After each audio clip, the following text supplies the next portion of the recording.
For a young, athletic girl like Britt Johnson, disease was far from anyone's minds. But when the seemingly healthy Johnson woke up with wrists and ankles locked, she couldn't walk and knew something was wrong. After a multitude of testing, Johnson was diagnosed with juvenile arthritis.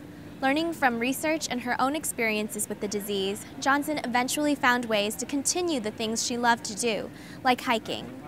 Today, Johnson advocates for better collaboration between physicians and patients, and for using a patient's own knowledge to advance medical research. Take me back to that day when you first realized that something wrong was going on with your health. I guess the first day, I was 7 years old, and that summer had been, it was really interesting. I guess I was more excited about going to camp than anything else that summer. And I ended up getting strep throat instead, so I stayed at home and tried to find fun ways to entertain myself. And then I got strep again, and I kept getting it, and was doing okay. But then, just for fun, I decided to go ahead and ride my bike and fall off of it and land on my head, and I cracked my skull. Oh, no. And so there's a lot of things that show arthritis is set off by either infection or trauma. So the fact that I had both, made it very likely. And a couple months after that, literally woke up in the middle of the night and my wrists were stuck and my ankles were stuck, and I just remember being horrified and crawling to my parents' room wondering what was going on.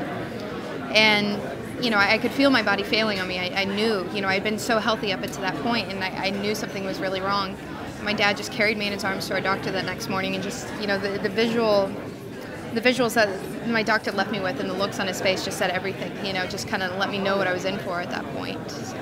So you were diagnosed with juvenile arthritis at that point? I actually was not. When I was 7 years old, they diagnosed me with what they call temporary juvenile arthritis, which I don't believe actually exists. They thought it was more of a reactive thing and that I would get over it, and they told me that, oh, she'll grow out of it, this is only going to last for a few months. Well, it turned into I was the kid carrying a pillow to school to support my back, in elementary school, and it just never went away, and it got much more pronounced as I got older. And I think one of the things that fascinated me about hearing your story with your disease is that you learned to manage it over time, just by doing research online and by learning as much as you could about juvenile arthritis.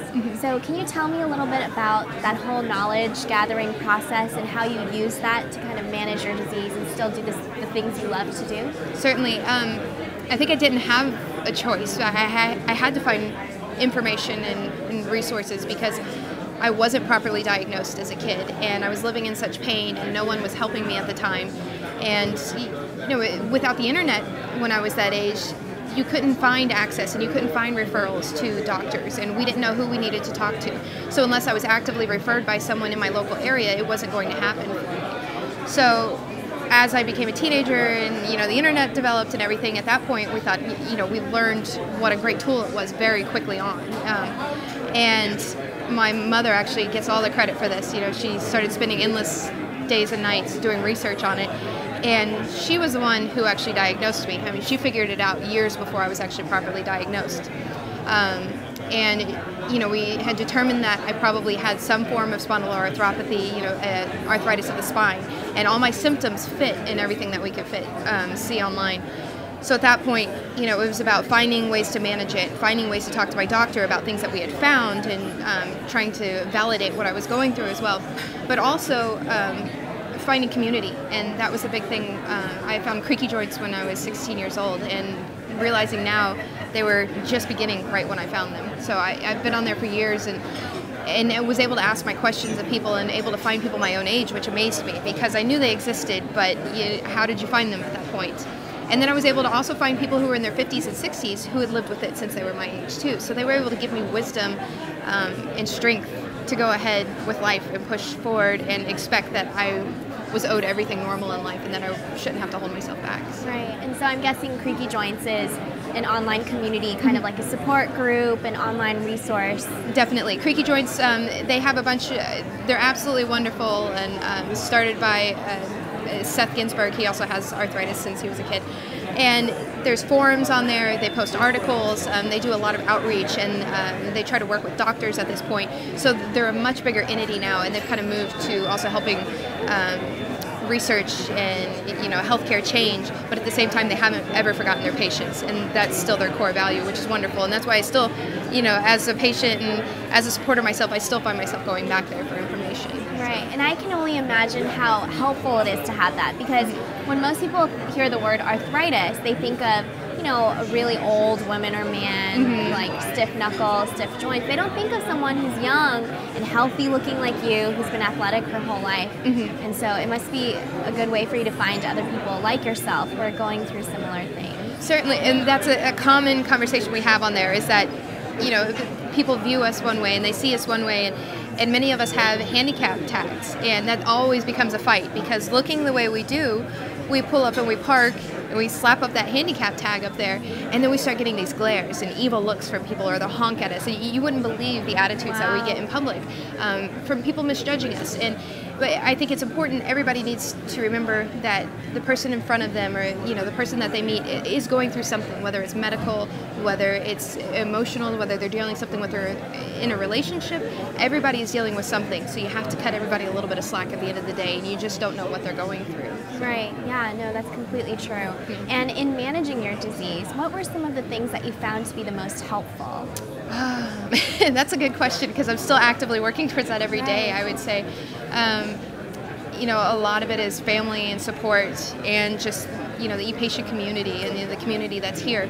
A lot of it, though, is finding a doctor that validated me and that is willing to work with me as well. I've been through several rheumatologists and got to a point where, you know, I realized as a patient, I pay this doctor, so I also have the right to fire this doctor, which a lot of them don't like to hear, because that's my choice at the end of the day.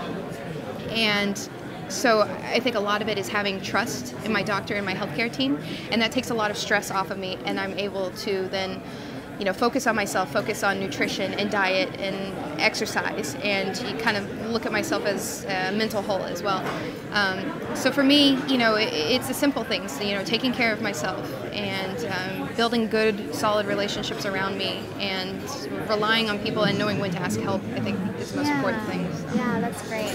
And how did social media play a role in all of this? I know you tweet. We have been tweeting back and forth earlier at the conference. But other than that, you know, blogging, anything like that? As far as social media, you know, I was kind of late onto the scene, I guess I would say, in advocacy and so forth. You know, I was on, you know, forums and kind of kept quiet there and was a little more anonymous, because, you know, I was worried about some of the symptoms I was throwing out there, and, you know, wasn't sure how much of myself I wanted to reveal, or I had this terrible fear that someone was going to look it up and realize, oh, that's my username somehow, and put two and two together. And you know, I worried about some of what we've been talking about at the conference here. You know, would I be judged in a working environment for what I'm dealing with, and would I lose a job because of that, even though I'm entirely capable of that, and it's for me to judge whether I am capable of doing that job or not. You know, they shouldn't judge that for me. So there was a lot of fear there, and once I decided to put myself out there, I was so incredibly happy, because what I put out there, I get back 20-fold, you know, 1,000-fold easily. And Twitter especially is a 24/7 support community that we always say, you know, no matter what time of day you're hurting, or you're having a bad day, or you're going through something, or you need an answer immediately, you can get on there and there's someone there, you know, someone in a time zone somewhere around the world. And it's amazing how we're there for each other all day, all night. And, you know, and even if your loved ones aren't there and your best friends aren't there, you know that there's someone that will understand you to the core of what you're dealing with, and that is absolutely invaluable. So. Right, and that's one of the greatest successes of Twitter, I think, is just connecting people, especially people who have these more rare conditions, who might not meet in real life, and being able to have that virtual community and that kind of support. Well, we were actually laughing last night when I went to bed early, and my roommate, my e-patient roommate, shows up at 2 in the morning, and her and I are joking, and, you know, we've both been telling our husbands, well, do you know this person? Well, yeah, through Twitter. And we said, we think e-patients are the only patients who would willingly show up and spend the night with someone they just met on Twitter, you know, and it's just kind of hilarious when you think about it, you know, that bond between us is so intense and so innate as far as what we deal with, that, you know, we view each other as a family the second we show up. So. Right. And I can imagine that a lot of the patients that you meet online, they are also taking a part in this new patient revolution where patients are becoming more empowered, just like yourself. You know, you took on the initiative to learn more about your disease and then find ways to manage it so that you could still hike, you could still exercise and do things that you love. So can you talk a little bit about that and, you know, patient empowerment and how that's really changing the landscape of medicine? It's actually really fascinating to watch how much people become empowered. And, you know, when people just first say get on Twitter or Facebook or something like that and they start asking questions and they realize that, hey, wait a minute, you know, I can suggest these things to my doctor. You know, a common conversation with one of our medications is whether you take it orally or via injections, you know, and a lot of people aren't even aware that one or the other exists. And so a recent conversation has been, well, what's the value of one over the other? And it's really interesting for these patients to go, well, why didn't my doctor suggest it? Well, if they didn't suggest it, walk in there and ask, you know. And it's wonderful to see these patients know that they can be strong and also gather that strength from the social community to go in there and tell their doctor, this is what I need from you and this is where I want to be. You know, okay is not good enough for me. You know, 20% better is not good enough. And seeing you in 6 months is not going to be good enough for me. You know, I need someone to manage my care properly. And if you're not going to do that for me, then I'm going to find someone who is. And I think, you know, that exists in every other facet of business that there is. You know, you wouldn't settle for less than cut rate care in other facets of business throughout the world. And so it's really wonderful for patients to find that voice and to find that strength to demand what they need. And I think as this culture shift happens, then more and more physicians will know how to respond and how to even encourage this kind of participation from patients in their own health care. So we're definitely at the verge of something big. Yeah, I feel for doctors certainly with all these. I don't know how they do it because I know it's impossible to stay on top of everything, and for patients to come to them with, you know, I found this on Google or I found this, you know. But the difference is they need to be receptive and willing to work with them. And I'm so fortunate that I have doctors that if I tell them, hey, I Googled this, they'll go Google it right then and figure it out and discuss it with me. And, you know, and that again comes down to trust with your doctors. So yeah, I don't know how they do it. You know, they're saints. I mean, it's going to be a learning process for everyone all around, I think. And the good thing is that we're all going in the same direction and that physicians and patients can learn in parallel as we enter this new age of technology with all these self-tracking devices and different ways of data reporting and things like that. And I understand that you're now doing advocacy. Can you talk a little bit more about your work and advocacy? At this point, you know, after starting my blog and writing about what I deal with and everything, and I've really become a supporter for people out there, which is, you know, it's wonderful at the end of the day, and I love what I do. But at the same time, it breaks my heart to hear what everybody deals with. And I know, taking with what I've learned, what I deal with every day, and hearing these things from these people, they need a voice as well. You know, I mean, they can talk, but if someone can represent them and put themselves out there, then that's what I want to be. I want to be that person for them. So I've started contacting various research groups, various foundations, various nonprofits, and they've contacted me as well. And, you know, we're slowly starting to work together to bring the patient voice into some areas and nonprofits that aren't there, and specifically in research. And that's something I'm very passionate about. And it's wonderful to have them come to me and say, hey, you know, we have doctors, but we don't know how this affects you guys and how it makes you feel. And so at this point, you know, I'm trying to transition into a little more of that, into actually changing and making the change that we need to see happen. Because we can talk about it all day, but if we don't do something about it, then it's not going to happen. Right. So. And what do you envision in the future happening for this patient empowerment movement? I mean, what is your goal? What is your ideal vision? I would say for the patients to, that's really difficult, for patients to be believed ultimately, for any of their issues not to be put in question, and for the doctors to see them fully as an individual as well. And when they meet them, realizing that they're meeting another person, they're not meeting a piece of paper, and they're not meeting numbers. And I want to see more of that interaction happening between the doctor-patient relationship. And it's possible, I mean, there's several doctors that are, you know, kind of leading the way with how we need to develop and how we need to move forward.